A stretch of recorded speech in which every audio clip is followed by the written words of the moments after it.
নমস্কার, আপনারা দেখছেন ভয়েস অফ বাঁকুড়া।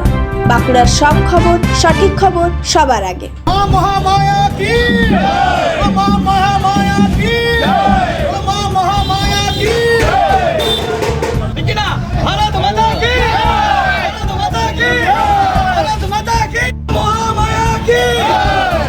বাঁকুড়ার এবারের বিজেপি প্রার্থী এবং গত 5 বছরের বিধায়ক নীলাদ্রি শেখর দানা আজ সুভাষ রোডের মহামায়া মন্দিরে পুজো দিয়ে শুরু করলেন তার প্রচার অভিযান।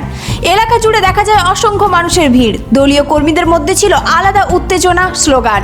প্রচারের সময় তিনি জানান তিনি বাঁকুড়ায় জিতলে কি কি কর্মসূচি গ্রহণ করবেন, শুনে নেব তার মুখ থেকেই।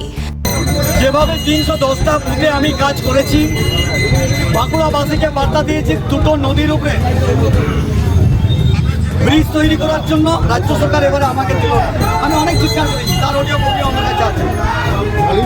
আমি সর্বপ্রথমে এই দুটো নদীতে ব্রিজ তৈরি করবো এবং দুটো নদীর যে সংযোগস্থল সেখানে চেক ড্যাম তৈরি করতে হবে কৃষকের স্বার্থে।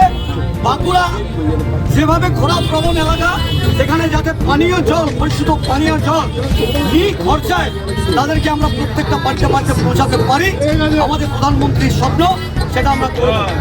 যত বাড়ি গরিব মানুষ আছে তাদেরকে ঘর দেওয়া হয়নি, প্রধানমন্ত্রী দিয়েছে। এই পশ্চিমবাংলার জন্য 2 লক্ষ বাড়ি দিয়েছে, তার টার্গেট ছিল।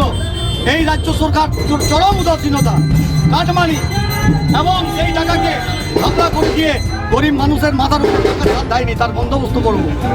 এটুকু আপনাদের কাছে বলতে পারি।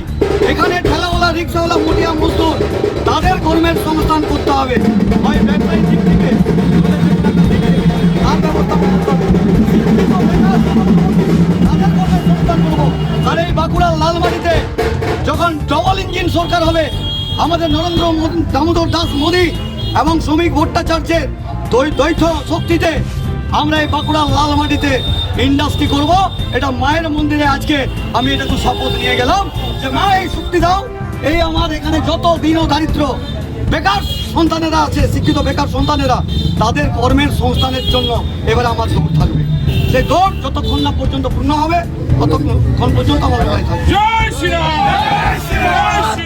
তৃণমূল প্রার্থী ডক্টর অনুপ মণ্ডলের প্রসঙ্গেও নিজের মতামত প্রকাশ করেন নীলাদ্রি শেখর দানা, শুনে নেব। উনি শুনেছি নাকি চোখের ডাক্তার, আমার বন্ধু প্রতিদিন সম্মানীয়, কিন্তু উনি এই তিলোত্তমা ডাক্তার বন্ধুর কথা কি মনে পড়ে না?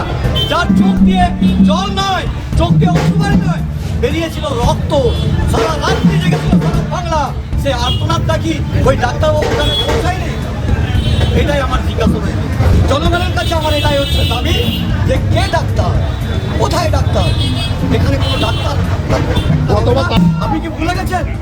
যেখানে এই তিলোত্তমার যেভাবে খুবলে নিঃশব্দ বৈষয়িক দল তাকে খেলো একটা স্বাস্থ্য কেন্দ্র, যেটা আমাদের পশ্চিমবাংলার প্রধান স্বাস্থ্য কেন্দ্র আর্যিকর, সেখানে তো প্রাণটা চলে গেল। চিৎকার করতে করতে চোখ দিয়ে জল বেড়ায়, কানতে কানতে চোখ দিয়ে জল বেড়ায়, কিন্তু আমার সেই তিলোত্তমা বলে চোখ দিয়ে ঝরে পড়েছে, রক্ত ঝরেছে, অশ্রু বাড়ি দাঁড়া নয়, রক্তের বাড়ি দাঁড়া হয়েছে। সেটা কি আমার প্রতিদ্বন্দ্বী ডাক্তারবাবু জানেন না?